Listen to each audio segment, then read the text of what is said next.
Good afternoon. Thank you for joining us for the final day of the Dallas ISD Smart Restart Virtual Parent Conference 2020. Whether this is your first day joining us or you've been with us throughout the entire conference, welcome, and we are grateful you could join us this evening. I am Dr. Sarah Johnson with the Dallas ISD Family and Community Engagement Office, and I'm honored to be your Mistress of Ceremony today. Now I'd like to briefly review a few helpful items and tips that will come in handy for you this evening during the sessions. First, it's a good idea to have a pen and paper handy, just in case you would like to jot down important information shared during the sessions. Also, you might also consider having your cell phone nearby, just in case you want to snap a quick picture of information shared or to scan any QR codes that are shared. Now, just in case you're new to using QR codes, it's fairly simple to do. First, you would open your camera on your phone, point it at the QR code. Now, some phones will automatically trigger the code's action. Some, you may have to tap the screen, and others you may have to press and hold the home button. Now, speaking of QR codes, I want to be certain that everyone has the Smart Restart QR codes right here. If you cannot scan the QR code, you can access the website by visiting dallasisd.org/smart-restart-parents. And that's parents with an S. So dallasisd.org/smart-restart-parents. Now this website is very important because this is where you will find and watch past videos from week 1 and week 2 of the conference, as well as access any resources or even the presentation slides for each conference session. So I encourage everyone to write down this website or take a moment and scan the QR code. Okay, next, I'd like to briefly review some tips on virtual conference etiquette. You should know that the chat feature is off. So if you have questions during a session, simply click the Q&A feature. It looks like this. The Q&As in Zoom are live. So if you post a question, we have people available to answer. They will make every effort to answer all the questions posted. Also, at the end of each session, I will ask the presenters the top questions that were asked throughout the presentation, and allow him or her to answer those questions for the entire group to hear. Last, just another reminder that all of our sessions will be recorded and available on our VPC webpage along with other resources from the sessions. Here it is again, if you didn't get that QR code. Or again, the website, dallasisd.org/smart-restart-parents. All right, let's get this virtual show started. First up is attendance for credit. Presenting this session today is Ms. Earlene Williams. Ms. Williams is a Dallas native and has been employed by Dallas ISD for the past 22 years. She is currently a manager who leads the attendance for credit and evening academic programs in Dallas ISD. At this time, I will turn it over to you, Ms. Williams. Thank you to Dr. Valadez, Dr. Johnson, and the Parent Engagement Department for this opportunity to present information regarding the Attendance for Credit program in Dallas ISD. The Dallas ISD Attendance for Credit program is our district's compliance program for the Texas state law governing attendance in public schools. It is commonly known as the 90% rule. Today, we will review some basic information about the 90% rule and how we monitor compliance to this law in Dallas ISD. I am Earlene Williams again, and I am a manager in the district-wide Student Initiatives Department, and I lead the program Attendance for Credit, but our whole department is very involved in monitoring attendance for credit. Commonly called the 90% rule, this rule is actually Texas state law that is found in Education Code 25.092, which tells us that students in grades kindergarten through grade 12 are not eligible to be promoted or to receive credit if they are not in attendance for 90% or more of the time that the class is offered to them.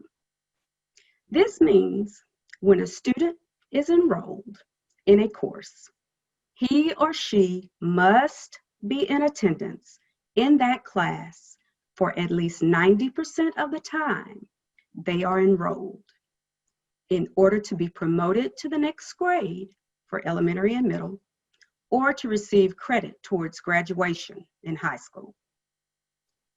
For the 2020-2021 school year, this law will be upheld by the Texas Education Agency. Our school district does not have the authority to disregard this law because the Texas Education Agency has communicated to all districts in Texas that we will not be provided a waiver at this time due to COVID-19. In Dallas ISD, our Board of Trustees and Superintendent have published policy specific to our district to help us to comply with this law. It can be found in Dallas ISD policy under FEC. We have provided the website information that takes you directly to Dallas ISD policy so that you can search and read the policy for yourselves. We encourage all parents, guardians, students, and district employees to become familiar with this policy. I suggest that if you'd like to get that website, you take a picture of that web address. State law and Dallas ISD policy require that each campus in our district have a committee of staff members who manage the Attendance for Credit program for their campus. Members of this committee include administrators, counselors, nurses, teachers, and support staff. The members of this committee serve as volunteers and are an important part of our district's compliance to the Attendance for Credit program in Dallas ISD.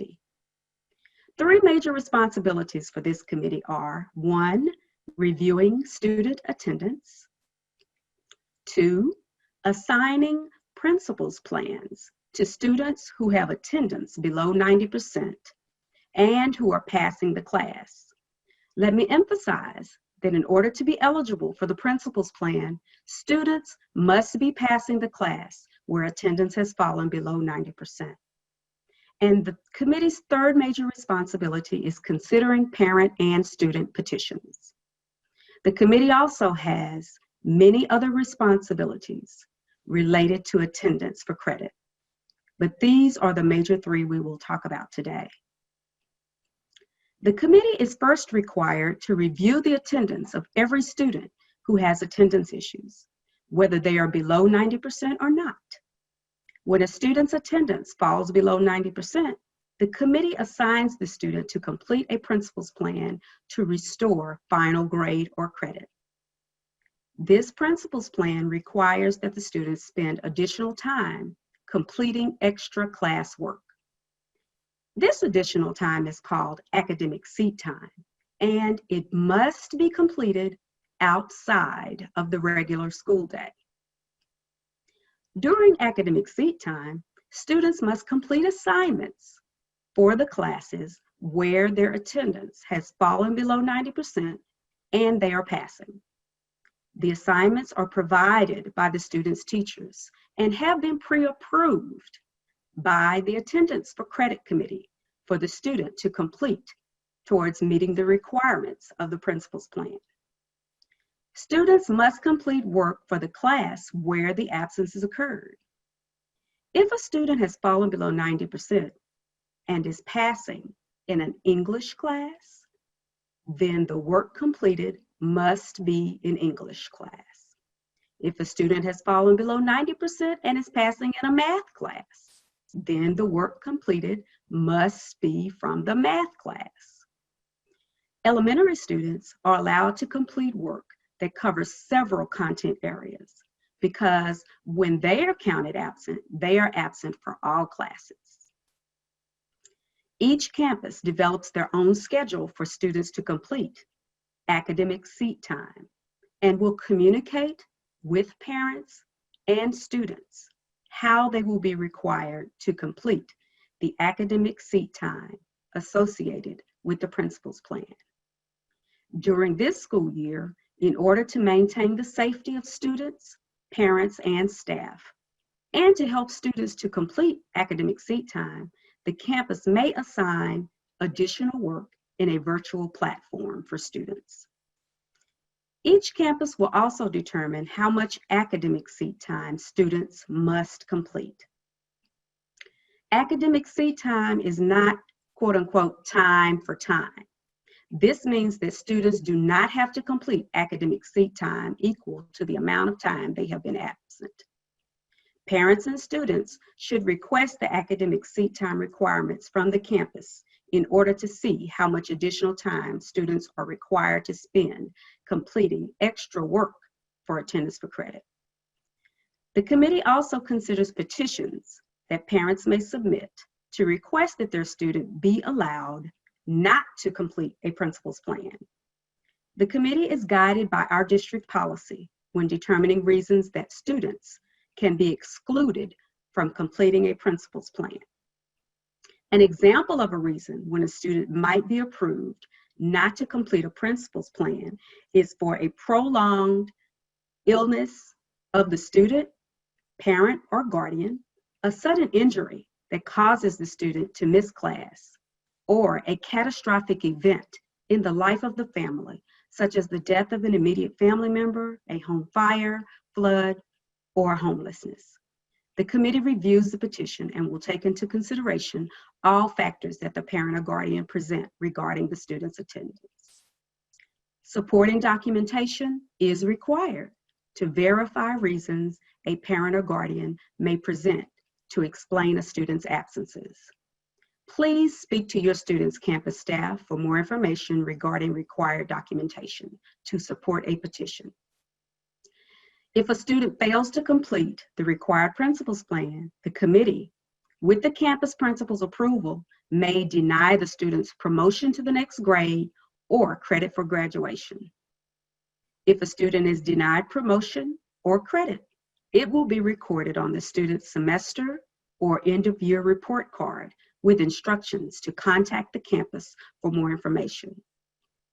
A petition may be submitted to request that the promotion or awarding of credit be allowed, thus restoring the student's final grade and promotion for elementary and middle or credit for high school. Please contact your student's campus for deadlines related to the submission and approval of petitions. The petition form can be downloaded from Dallas ISD policy in Policy FEC Exhibit, or it can be obtained from the student's campus. So what absences count towards attendance for credit? There are 3 absence types that Dallas ISD considers for attendance for credit. Our district counts all absences coded as excused, unexcused, and out-of-school suspension. An excused absence, where a parent has written or provided a note for the student's absence, does count towards the absences considered for attendance for credit. If your student is absent for a doctor's appointment and misses less than half of the school day, it is not considered an absence for attendance for credit purposes. An unexcused absence, where there is no note provided, does count towards the absences considered for attendance for credit. And an absence for out-of-school suspension does count towards the absences considered for attendance for credit. So how many absences can a student have before they are below 90%? So what's the absence threshold? We have a graphic that gives details for each school level for the 2020-2021 school year. These are the basic absence thresholds that each campus in Dallas ISD must adhere to when placing students on the principal's plan. Some campuses will have different absence thresholds than what you see here because their schedule may be different. Our department reviews and approves all campus absence thresholds before they are released to parents and students. So you see here an elementary student will be placed on the principal's plan when he or she reaches 17 or more absences and are passing their classes. Generally speaking, a middle school student will be placed on the principal's plan when he or she reaches 17 or more absences and are passing classes that they are enrolled in for the entire school year. When a middle school student is enrolled in a class that is considered a middle school semester-only course, he or she will be placed on the principal's plan when the student reaches 8 or more absences. Remember, some middle schools may have different absence thresholds than what you see here due to their campus schedule. Generally speaking, a high school student will be placed on the principal's plan when he or she reaches 4 or more absences in the fall semester and 5 or more absences in the spring semester. The absence threshold in high school is based upon the semester because students are enrolled in classes by each semester. Remember, some high schools may have different absence thresholds than what you see here due to their campus schedule. Each campus must submit a document to our department for final approval of the absence thresholds its committee will utilize to place students on the principal's plan. The absence threshold information for your student's campus will be communicated to you after the start of school. Dallas ISD policy requires that we send parents notification when their students have obtained absences that may qualify them for attendance for credit. We send out 3 types of letters. When a student's attendance is at 95%, a warning letter is provided to parents. The purpose of this letter is to make parents and students aware that a student's attendance has fallen below 100%. At this warning phase, the parent is required to contact the campus to discuss ways to improve the student's attendance and to relay information regarding the student's attendance issues. In order to maintain the safety of parents, students, and staff during COVID-19, for the 2020-2021 school year, the warning letter requests that parents contact the campus by phone to discuss the student's attendance. Our district is currently working on a safe method to provide this warning letter to parents. Campus staff will give you information on how to obtain the warning letter. If your student receives a warning letter, please follow the directions contained in the letter to contact the campus for a conference. When a student's attendance is below 90%, a violation letter is sent to parents or guardians. This means that a student has been absent more than 10% of the time that he or she is enrolled in the class and is in violation of the state law and district policy governing attendance. This letter is sent through the postal mail to the address listed in the student's official Dallas ISD record. At violation phase, the parent is required to contact the campus to determine if the student is eligible for the principal's plan. Again, due to COVID-19 and to maintain everyone's safety, contact with the campus should be made by phone to discuss the campus requirements for the student who has received a violation letter.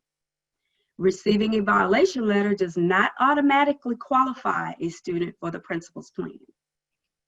Remember that students must have absences below 90% and be passing the class where the absences have occurred in order to be eligible for the principal's plan.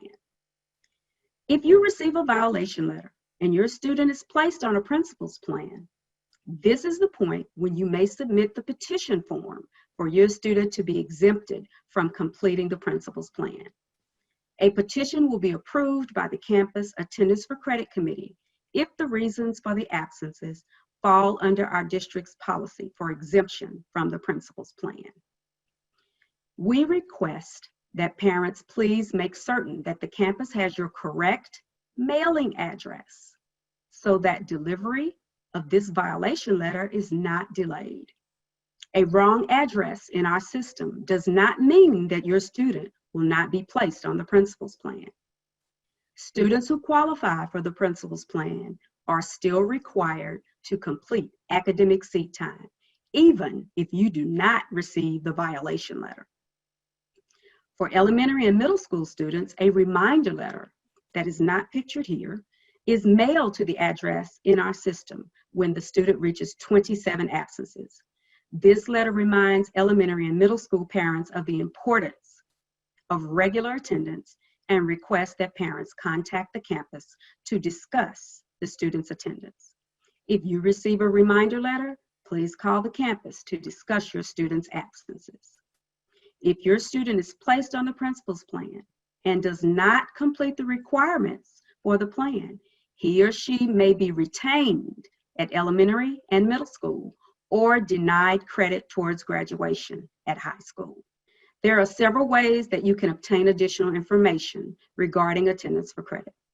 Your first point of contact will always be your student's campus. Call the campus to ask for specific information regarding attendance for credit. If the person you speak to at the campus is unable to answer your questions, you should next ask to speak to the campus administrator who manages attendance for credit. This person will be the assistant principal or the principal or their designee. Each campus is required to have an administrator who is in charge of that campus's attendance for credit program. Finally, use the QR code we have provided to access our website for more information regarding attendance for credit. We have also provided a handout in English and Spanish that reviews the information I have presented today. It will be made available by the Parent Engagement Department. Thank you for your time and attention today, and we look forward to serving you from the District-Wide Student Initiatives Department. It is now time for our Q&A session with our presenter. I'll ask a few of the most frequently asked questions during the presentation on the Q&A feature. Ms. Williams, are you ready to begin? Yes, I am. Okay.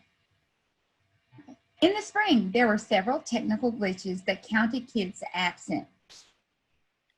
How will this be handled in the fall for remote learners? In the spring, we did receive a waiver, and I know there were a lot of glitches. So what we do is we ask the attendance committees at each campus to monitor students' attendance and to check with parents. And so that is why parents receive a warning letter first. And so if you know that your student has not been absent and those glitches in the system have caused those absences, please contact your campus. They will in turn let us know. And we are watching those systems carefully, and we do interface with that department to make those corrections as we become aware of them. Okay, our final question is, what if a child gets COVID-19 and is hospitalized for 2 weeks? How will their attendance be affected? Their attendance will be affected by however the coding is done at the campus, but it will not count towards attendance for credit as long as the parent remains in communication with the school to make them aware of the situation. That is one of those extenuating circumstances where a student will be exempted from the attendance for credit requirement for a principal's plan. Okay, that's good to know. Okay, that concludes our first session of the evening. I'd like to thank Ms. Earlene Williams for providing us with that important information regarding attendance for credit. Thank you.